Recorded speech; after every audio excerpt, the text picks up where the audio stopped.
ভাওয়াল জাতীয় উদ্যান লিজের নামে সেখানে পতিতালয় বানানোর পাঁয়তারা চলছে, আর অসামাজিক কার্যকলাপের টাকা পকেটে ভরে চুপ থাকছে বন বিভাগের দায়িত্বপ্রাপ্ত কয়েকজন কর্মকর্তা। গাজীপুর প্রতিনিধি অপূর্ব রায়কে সাথে নিয়ে রিপোর্ট করছেন ইলিয়াস হোসাইন, ক্যামেরায় ছিলেন রায়হান সুমন। রাজধানীর পাশেই প্রায় ২৫০০ একর বিশাল বনভূমির উপর ভাওয়াল জাতীয় উদ্যান। গাজীপুরের মানুষের কাছে শোনা যায় এই বনে একসময় বাঘ, ভালুক থেকে শুরু করে সব ধরনের বন্য প্রাণীর বসবাস ছিল, কিন্তু এখন বনের ভূমিদস্যুদের দাপটে বন্য পশুরাই ভয়ে পালাতে শুরু করেছে।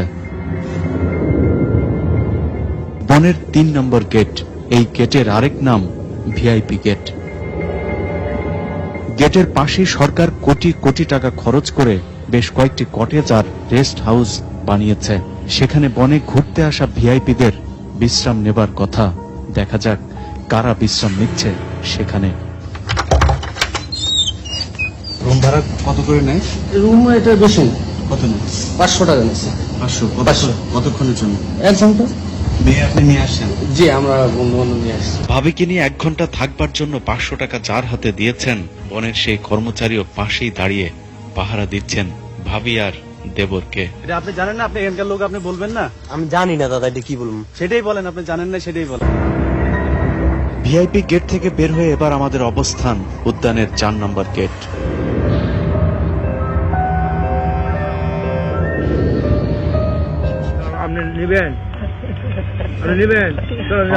গেটের সামনে যেতেই এক রিকশা চালক ডাকলেন, মামা লাগবে নাকি? কি লাগবে সেটা মামার মুখেই শুনবো। হিন্দু মেয়ে স্বাস্থ্য মাস্ত ভালো। রেট কত নিব? 300। গরিও ভালো। কতক্ষণ সময় দিব আমার? আপনি যতক্ষণ পারে, শুধু ভালো হোক আর খারাপ হোক, মেয়েদের দিয়ে বনের ভেতর দেহ ব্যবসা যে চলে সেটা অন্তত নিশ্চিত হওয়া গেল। এবার সেখানটাতে যেতে হবে, কিন্তু সমস্যাটাও সেখানেই। কিছুক্ষণ আগের ভিআইপি গেটের ভেতরে রেস্ট হাউসের ঘটনা ততক্ষণে ছড়িয়ে গেছে পুরো বনে। প্রভাবশালী একটি রাজনৈতিক দলের ক্যাডার, যারা বনের ভেতর অনৈতিক কর্মকাণ্ড, মাদক ব্যবসা সহ অস্ত্র ব্যবসার নিয়ন্ত্রণ করে। তাদের কয়েকটি গ্রুপ মহড়া দিতে থাকে আমাদের চারপাশে। বিষয়টা আমাদেরকে কিছুটা ভাবিয়ে তোলে। অবস্থা বুঝে আমরা বিষয়টা পুলিশকে জানাই। মিনিট 10-এর মধ্যে স্থানীয় ক্যাম্পের পুলিশ হাজির।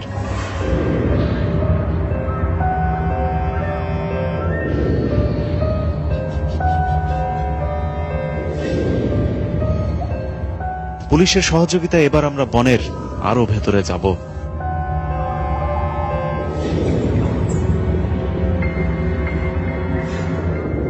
4 নম্বর গেট থেকে মিনিট 5 হেঁটে গেলেই সাইনবোর্ড ঝুলানো আছে, বিপজ্জনক।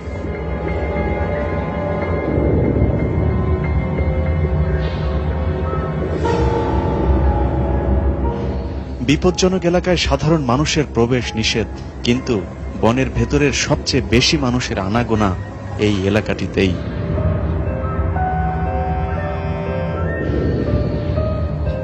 পুলিশ আর সাংবাদিক একসাথে স্বাভাবিকভাবেই যে যার মতো পেরেছে এলাকা ছাড়তে শুরু করে।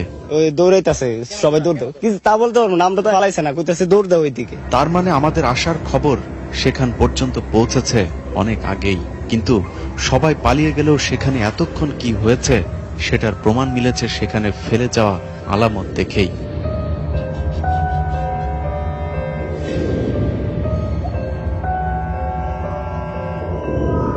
এভাবে ঢাকঢোল পিটিয়ে পুলিশও মাঝে মধ্যেই অভিযান চালিয়েছে, কিন্তু তাদের ক্ষেত্রেও ফলাফল একই মিলেছে। ভিতরে কোনো অপকর্ম হচ্ছে এটা জেনে আমরা মাঝে মাঝে আসি, কিন্তু এসে গেট থেকে যখনই ঢুকি তখনই আসতে আসতে কিছুই পাই না। এসে সবাই হয়তো গেট থেকে সংবাদ পেয়ে যায় বা অন্য কোনোভাবে তারা সংবাদ পেয়ে যায়, পুলিশের উপস্থিতি টের পেয়ে সঙ্গে সঙ্গে সরে যায়। ভিতরে গভীর বন আছে যেখানে চলে যায়, আর আমাদের পক্ষে আর ভিতরে আর গিয়ে ওদের আটক করা সম্ভব হয় না। দর্শক, এবারের মতো খালি হাতেই ফিরতে হয়েছে, কিন্তু পরের বার পুলিশ আর সাংবাদিকের পরিচয়টা পাল্টে যদি যায় তাহলে বিষয়টা কি দাঁড়াবে, চলুন সেটা দেখে আসি।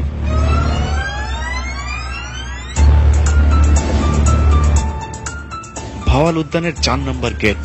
পুলিশের সহায়তা নিয়ে ঠিক যেখানে ব্যর্থ অভিযান চালিয়েছিলাম সেখানে আবারও 21-এর চোখ টিম। কিন্তু এবার আমাদের পরিচয়টা অন্য সবার মতোই। বনের ভেতরে গিয়ে লোকজনের আনাগোনাও পেয়েছি আগের মতোই, কিন্তু এবারের মানুষগুলোর মাঝে কোনো আতঙ্ক কাজ করছে না। সবাই নির্বিঘ্নে যার যার মতো কাজ সেরে বের হয়ে যাচ্ছে অথবা কাজ করতে যাচ্ছে। কত এক 200 আরো কিছুটা সামনে এগুলি মূল আস্তানা। মোটামুটি ছোটখাটো দেহ ব্যবসার বাজার জমেছে সেখানে।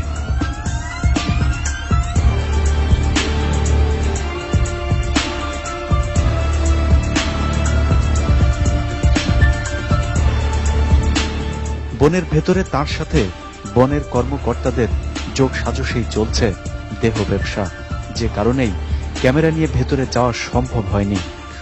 বলবো তোমরা আর তোমরা মেয়েগো উৎসাহ করে 20-50 টাকা বাড়াই দিবা, তোমরা রেটের থেকে কম বলো কেন? পুরো চিত্রটি ধারণ করতে হয়েছে গোপন ক্যামেরায়। মাঝে একবার মোবাইলে ভিডিও নেবার চেষ্টা করেছিলাম, কিন্তু তারা এতটাই তৎপর যে মোবাইল বের করতেই বুঝে ফেলে সবকিছু।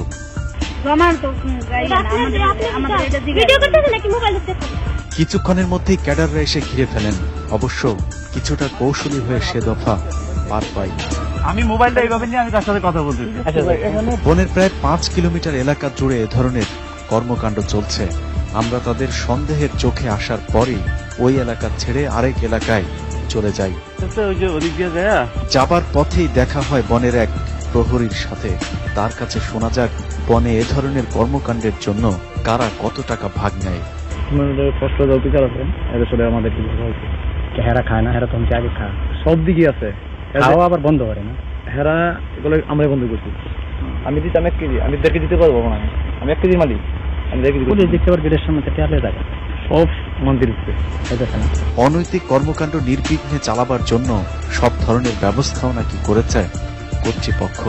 পাড়া গেটের যে কোনো যে বলবেন যে আমার ভিতর থেকে একটা পছন্দ রেখে দিতে, এই পছন্দ করতে এটা দিয়ে আমার কেডা রাখতে তুই কেডা বাইকের জন্য।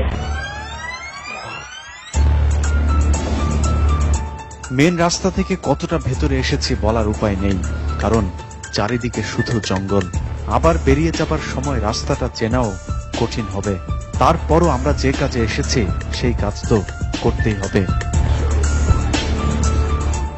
আমরা আমাদের কাজে আসলে অন্য যারা এসেছে তারা ওই যে অতি সুন্দরীর সাক্ষাৎ পেতে, কিন্তু কথায় আছে লোভে পাপ আর পাপে মৃত্যু।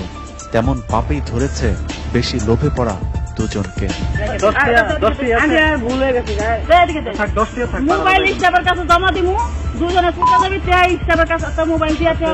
এই দুজন যে কাজে এসেছিলেন তার আগেই তাদের অন্য কাজ করে ছেড়ে দিয়েছে সেখানকারই এক মেয়ে।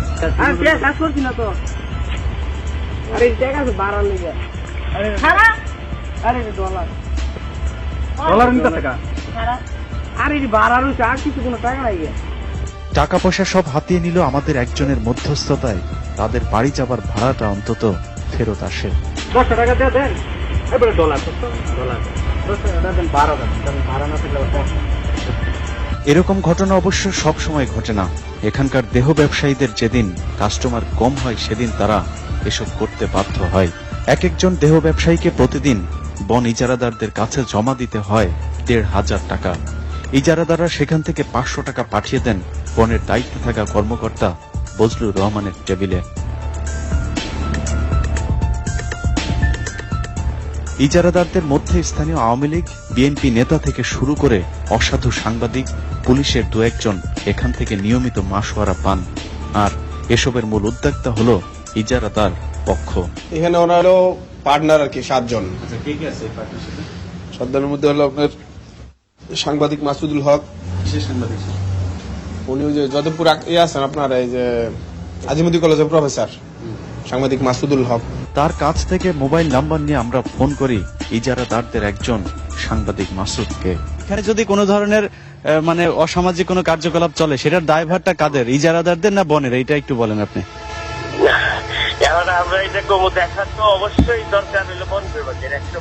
তার কথায় বন বিভাগের লোকজনের জড়িত থাকার বিষয়টি আরো স্পষ্ট হয়ে যায়।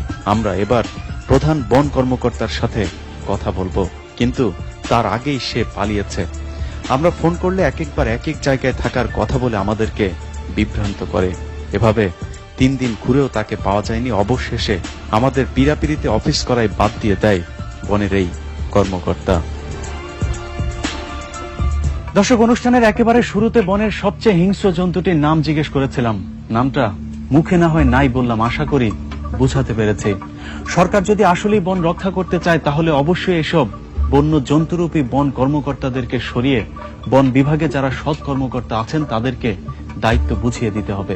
দর্শক, যেতে হবে, যাবার আগে আপনাদেরকেও সঙ্গে রাখতে চাই। অন্যায় অপরাধের যে কোনো তথ্য আমাদেরকে জানাতে পারেন, আমরা তুলে আনবো আপনার দেয়া তথ্যের ভেতরের খবর।